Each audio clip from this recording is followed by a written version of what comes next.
Hi. അപ്പോൾ കുറച്ച് നാളുകൾക്ക് ശേഷമാണ് ഞാനിങ്ങനെ വീട്ടിൽ പോകുന്നത്. പക്ഷേ ബ്രൈഡൽസ് വന്നിട്ട് സലൂണിൽ വരുവാണ് പതിവായിരുന്നത്. അപ്പോൾ വീടുകളിൽ പോകുമ്പോഴത്തേക്ക് അവിടെ ഇങ്ങനെ ബന്ധുക്കളൊക്കെ നിറഞ്ഞു നിന്നിട്ടൊരു വൈബ് ഉണ്ടല്ലോ, അതൊരു വല്ലാത്തൊരു ഫീലാണ്. അത് ഇവിടെ വന്നപ്പോഴും അതേ സെയിം. ഇങ്ങനെ കുറച്ച് പേര് മെഹന്തിയൊക്കെ ഇട്ടുകൊണ്ട് ഇങ്ങനെ ഇരിപ്പുണ്ട്. ഭൈരവിയുടെ കല്യാണത്തിലേക്ക് വേണ്ടിയിട്ടുള്ള പ്രിപ്പറേഷൻസ് ആണ് നടന്നുകൊണ്ടിരിക്കുന്നത്. മേക്കപ്പിനെ കുറിച്ച് എന്താ? മേക്കപ്പൊക്കെ വന്ന സമയത്ത് ചോദിച്ചായിരുന്നു എവിടെയാണ്, ഞാൻ ഓർത്ത് ഇവിടെ ഒരു ഈ ലൊക്കാലിറ്റി ആണെന്ന് വിചാരിച്ചത്. അപ്പോൾ പറഞ്ഞു കാട്ടാക്കട. അപ്പോൾ ഞാൻ ചോദിച്ചു അത്രയും ദൂരമോ എങ്ങനെയാ? അപ്പോൾ പറഞ്ഞു ഫ്രണ്ട് വഴി അറിഞ്ഞാണ്. അപ്പോൾ ആളെങ്ങനെ പാവമാണോ?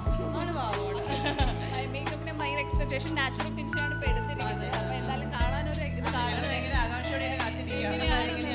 ഓക്കെ, അപ്പോൾ നമുക്കിത് കഴിഞ്ഞിട്ട് ഒന്ന് ഓപ്പൺ ചെയ്ത് കാണിച്ചു തരാം.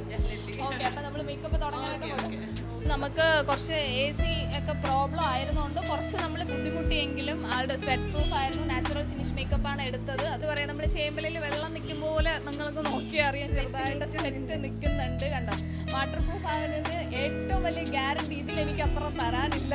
ഇത്രയും നേരം ആൾ തുടച്ചെടുത്തിട്ട് അത് പോവാത്തത് നമുക്ക് അത്രയും വാട്ടർ പ്രൂഫ് ആയിട്ടുള്ളതും അതുപോലെ അത്രയും ഗ്യാരണ്ടി ആയിട്ടുള്ള മേക്കപ്പുമാണ് നമ്മളിപ്പോൾ ചെയ്തിരിക്കുന്നത്.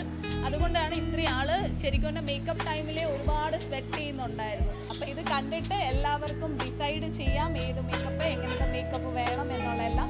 പക്ഷെ നമ്മൾക്ക് ഇത് AC-യിലാണ്. വിത്തൗട്ട് AC ആണെങ്കിൽ കുറച്ച് ഇങ്ങനത്തെ ഒരു പ്രോബ്ലംസ് ചിലർക്ക് വരാറുണ്ട്. പക്ഷെ വിത്ത് AC ആണെങ്കിൽ നമുക്ക് ഇതുപോലും വരത്തില്ല. അത്ര ഫിനിഷിങ് കൂടുതലായിരിക്കും. സ്വെറ്റിങ്ങിൻ്റെ ഒരു പ്രോബ്ലമേ വരത്തില്ല.